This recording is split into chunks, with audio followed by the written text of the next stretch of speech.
창세기 48장에 이런 내용이 있습니다.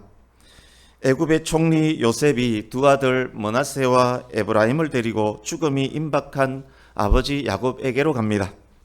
아들들에게 할아버지의 축복 기도를 받게 하기 위해서입니다.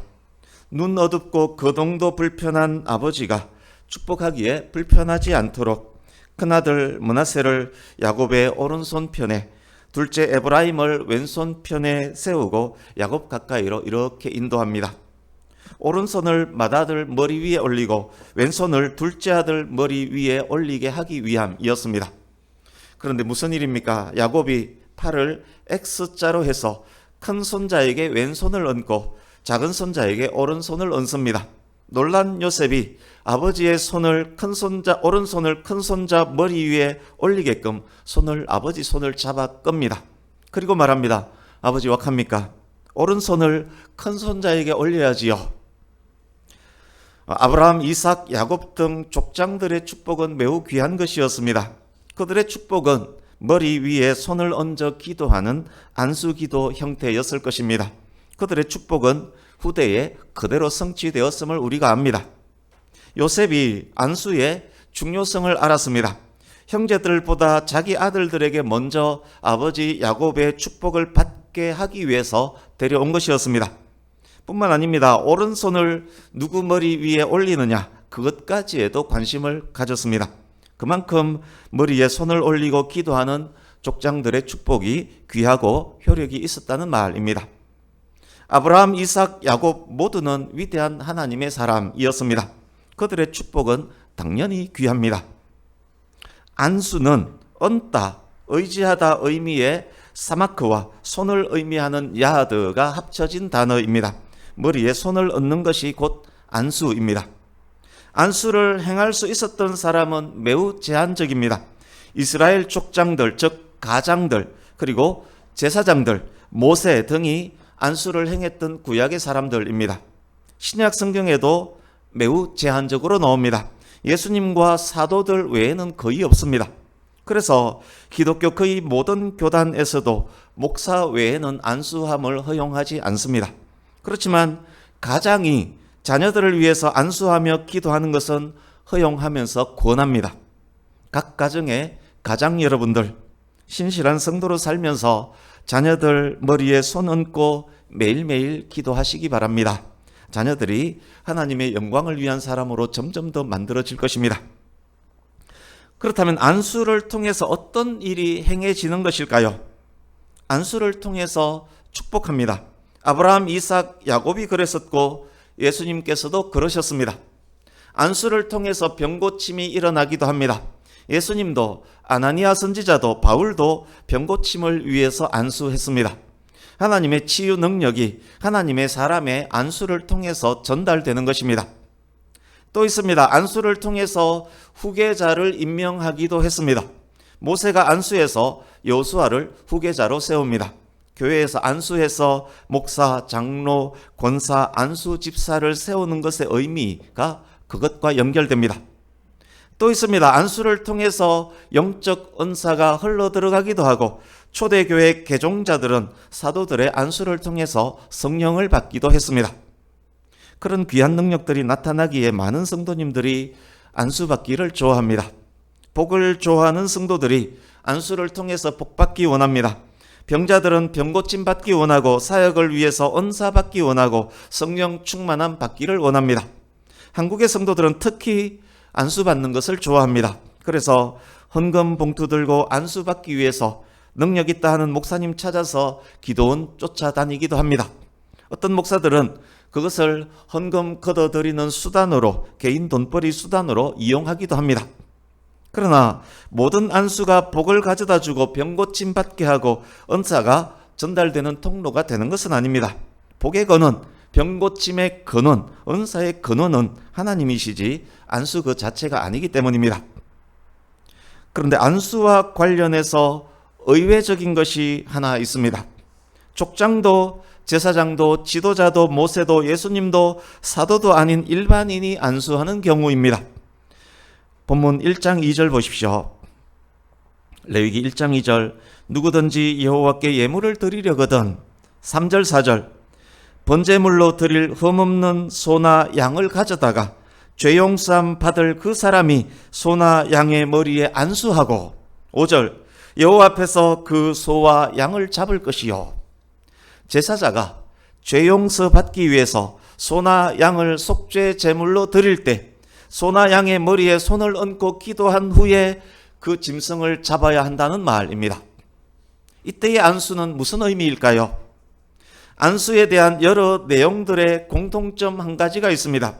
안수자를 통해서 안수받는 사람에게로 복이 흘러들어가고 사명자로 세움 입기도 하고 은사도 흘러가고 성령께서 들어가시는 통로가 되기도 했습니다.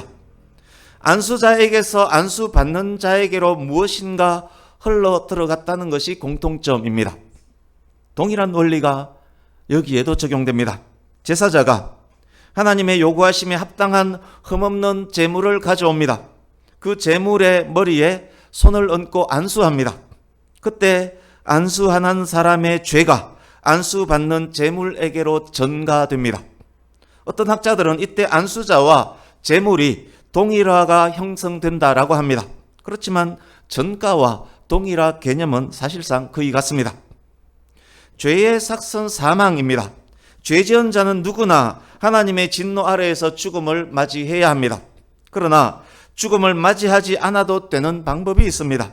다른 생명이 피를 흘리며 대신 죽는 것입니다. 자기 생명을 구원하기 위해서 하나님께 드릴 만한 흠없는 가축을 제물로 가져옵니다. 짐승의 머리에 안수해서 자기 죄를 짐승에게 뒤집어 씌웁니다.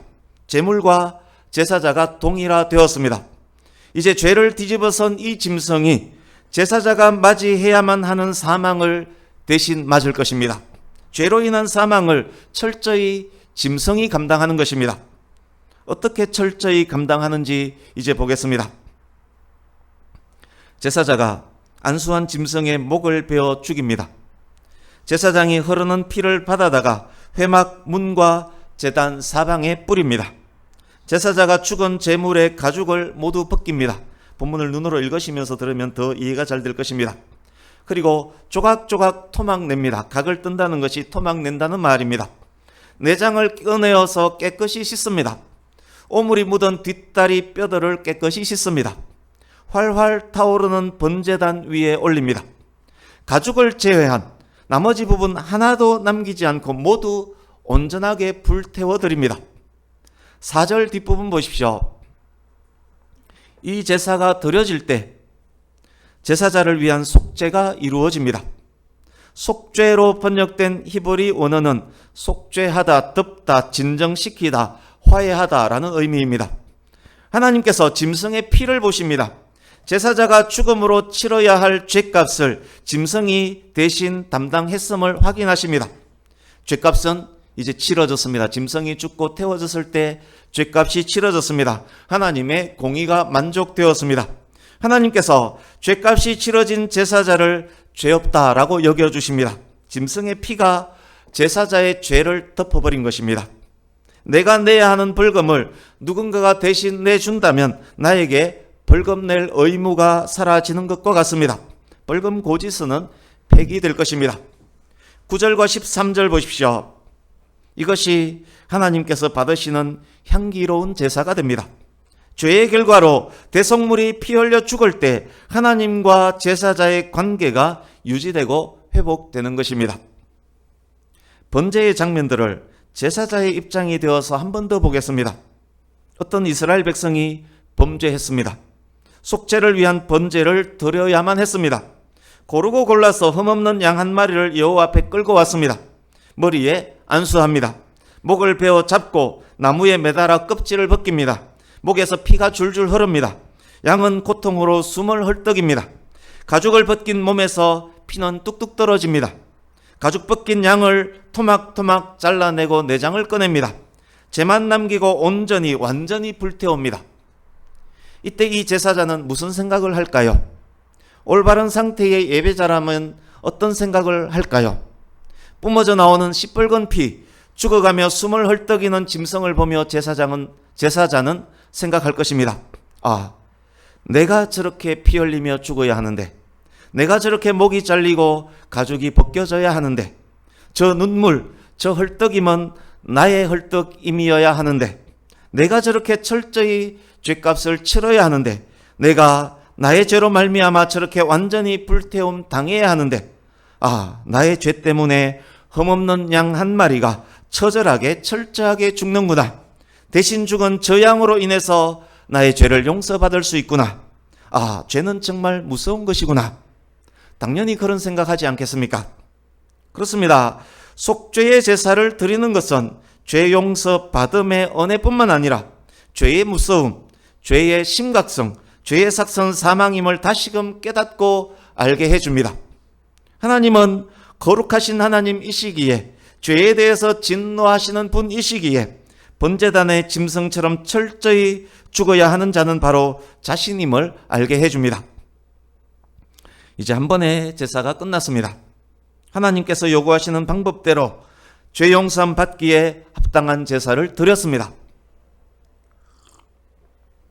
그렇다면 제사는 끝입니까?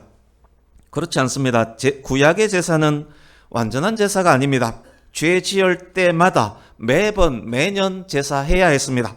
왜입니까? 죄 짓지 않고 살 수 있는 완벽한 사람은 이 세상에 단 한 사람도 없기 때문입니다. 그래서 자주 제사를 드려야 했습니다. 그렇습니다. 구약의 제사, 오늘 본문에 나오는 레위기에 기록된 이 제사는 불완전한 제사입니다. 지금까지 번제와 안수와 속죄에 대해서 짧게 설명을 드렸습니다.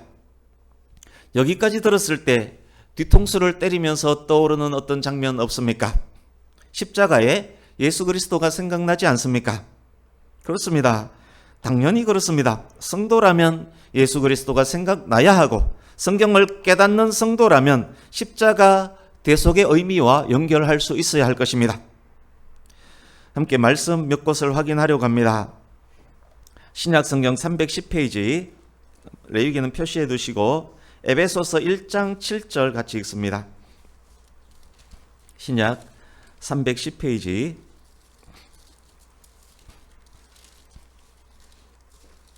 에베소서 1장 7절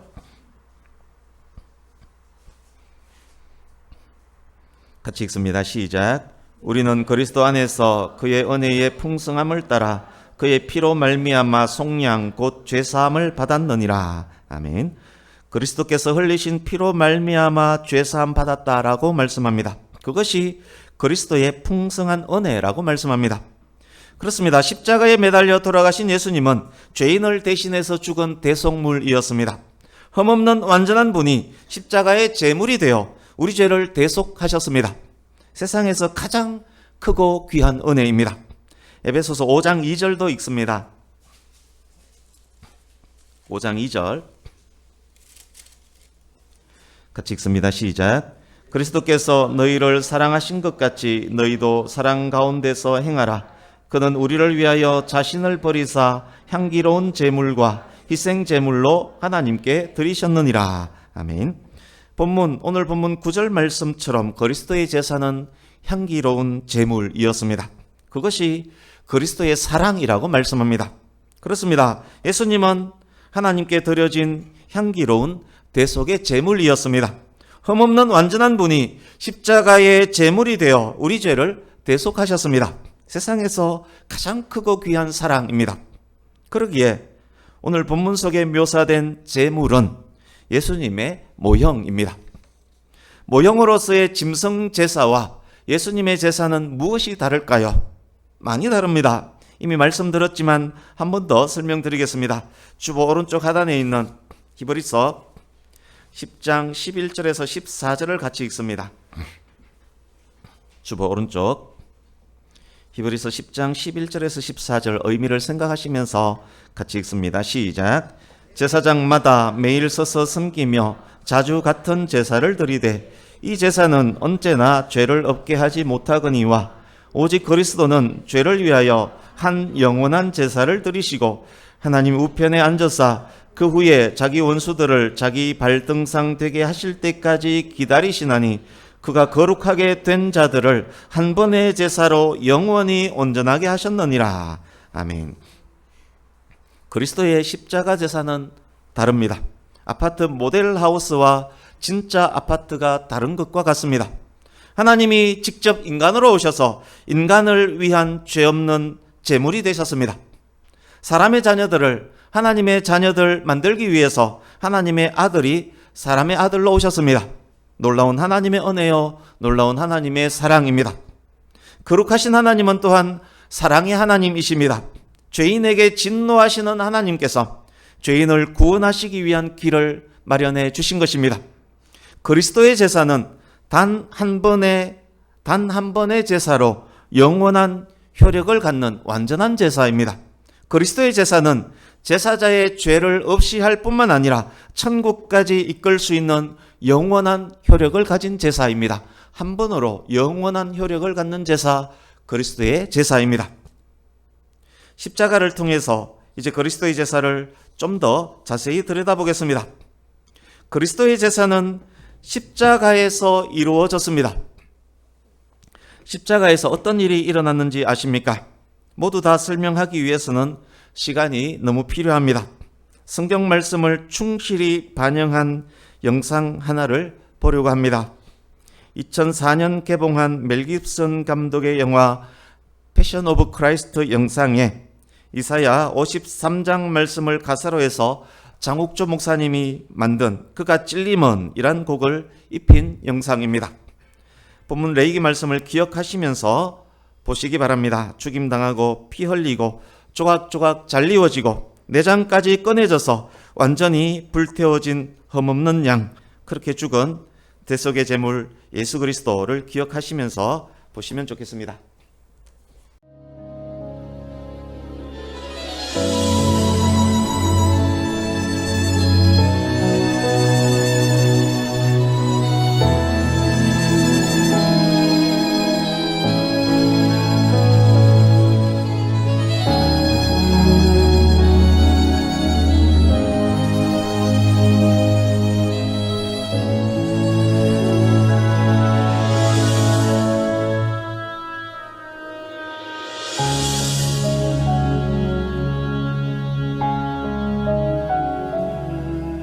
그가 찔림은 우리의 허물을 인함이요 그가 상함은 우리의 죄악을 인함이라 그가 징계를 받음으로 우리가 평화를 누리고 그가 채찍에 맞음으로 우리가 나음을 입었도다. 우리는 다 양 같아서 그릇 행하여 각기 제 길로 갔거늘 각기 제 길로 갔거늘 우리의 죄악을 그에게 담당시키셨도다.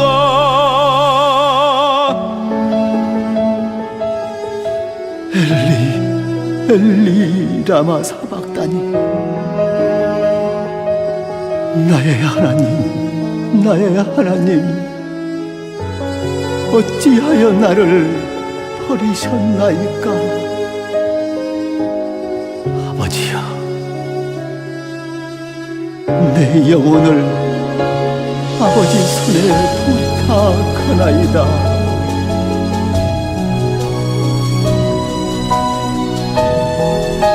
그가 찔림은 우리의 허물을 인함이요 그가 상함은 우리의 죄악을 인함이라. 그가 징계를 받음으로 우리가 평화를 누리고 그가 그가 채찍에 맞음으로 우리가 나음을 입었도다. 우리는 다 양 같아서 그릇 행하여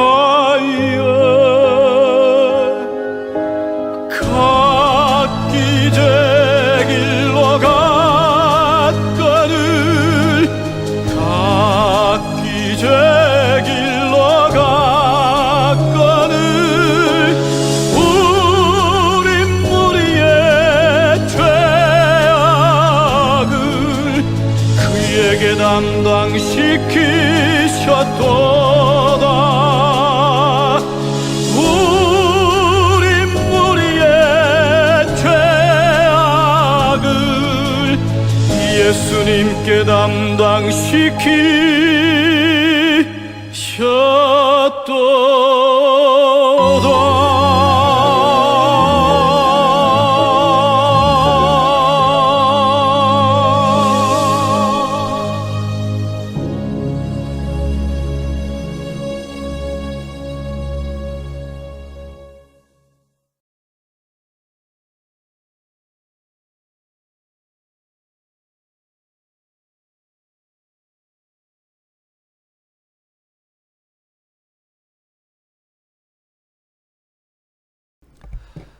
예수님 생애 마지막 주간 아마 수요일에 제자 가룟 유다가 돈을 노리고 스승을 팔아버립니다. 죽어도 예수님 부인 않겠다던 수제자 베드로는 3번 부인합니다. 함께 죽겠다던 제자들은 뿔뿔이 흩어져 다 도망갑니다. 금요일 새벽부터 홀로 이리저리 군인들에 의해서 끌려다닙니다. 그리고 부당한 재판을 받습니다. 군중들은 예수님을 풀어주기보다는 살인자 바라바를 풀어주길 원합니다. 노예나 종에게 사용하는 금속 조각이 달린 채찍으로 온몸을 두들겨 맞습니다. 살이 뜯겨져 나가고 피는 떡이 되어서 온몸에 눌러붙습니다. 무거운 십자가를 메고 채석장으로 둘러싸인 골고다 언덕길을 올라갑니다. 군병들이 조롱하고 때립니다. 가시관을 선 채 양손과 양발에 못이 박힙니다. 고통의 비명이 골고다 온 언덕에 울려 퍼집니다. 붉은 피가 뚝뚝 떨어져 골고다 언덕을 적십니다. 태양이 뜨겁습니다. 발가벗긴 몸이 너무도 창피합니다. 숨을 쉴 수가 없습니다. 손에 박힌 못의 지탱에서 발에 박힌 못을 지탱해서 겨우 한 번 일어서서 겨우 한 번 숨을 쉽니다. 그렇게 고통스러운 한숨이 이어집니다. 사랑하는 사람들이 울고 있습니다. 어머니 마리아가 울고 있습니다. 제물된 짐승의 목이 잘려지듯 가죽이 벗겨지듯 각이 떠여지듯 내장이 꺼내지듯 예수님은 십자가에서 온몸을 하나도 남김없이 불태워짐 당했습니다. 인간이 당할 수 있는 가장 극한 고통을 당하고 있습니다. 그러나 그 고통이 전부가 아닙니다. 가장 큰 고통이 있습니다. 죄의 짐으로 인한 고통입니다. 아버지 하나님의 외면으로 인한 고통입니다. 십자가에 매달린 예수님의 어깨에는 무겁고 무거운 짐이 올려져 있었습니다. 무엇인지 압니까? 바로 저와 여러분의 죄입니다. 인류의 죄가 예수님 어깨 위에 올려져 있었습니다. 소와 양을 잡을 때 제사자의 죄가 제물에게 전가되었듯 저와 여러분을 포함한 인류의 죄가 예수님 어깨 위에 올려져 있었습니다. 예수님은 저와 여러분의 죄 때문에 그 죄값으로 대신 죽은 것입니다. 예수님은 인류의 죄를 대신 감당한 대속의 제물, 인류를 살리기 위한 유월절 어린 양이었습니다. 하나 여쭤보겠습니다. 예수님께서 십자가에 매달려 붉은 피를 흘리며 고통의 비명을 지르고 있을 때 우리 죄를 위한 대속물로 아들 예수를 내주신 하나님은 그때 무엇을 하고 계셨을 것 같습니까? 독생자의 고통을 마음 아파하면서 안절부절했을까요? 독생자 예수와 함께 울고 계셨을까요?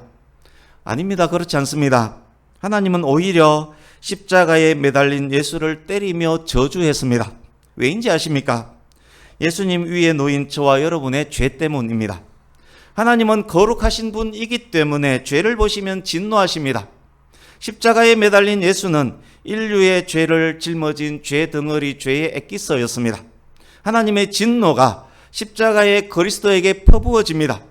예수님은 우리 죄로 인해서 하나님의 외면, 하나님의 진노까지 홀로 감당해야 했습니다. 십자가에 매달린 그 순간만은 예수님과 하나님은 함께 할 수 없었습니다. 인류의 죄 때문입니다. 죄가 얼마나 무서운지요. 하나님과 함께 할 수 없는 것, 그것이 예수님 십자가의 가장 큰 고통이었습니다. 그것 때문에 예수님은 이 잔을 피하게 해달라고 피가 땀이 되도록 기도하신 것입니다. 하나님의 버리심이 너무도 아팠기에 아버지 어찌하여 나를 버리셨나이까 그렇게 울부짖었던 것입니다. 뿐만 아닙니다. 그 순간 사탄은 예수님의 발꿈치를 물고서 승리의 노래를 부르고 있었습니다. 여자의 후손 예수님은 십자가의 그 순간에도 사탄의 머리를 겨누며 처절한 전쟁까지 하고 계셨습니다. 그렇게 처절한 시간을 보내며 그렇게 처절한 싸움을 하시던 예수님, 죄의 삭힌 사망을 홀로 다 감당하셨습니다.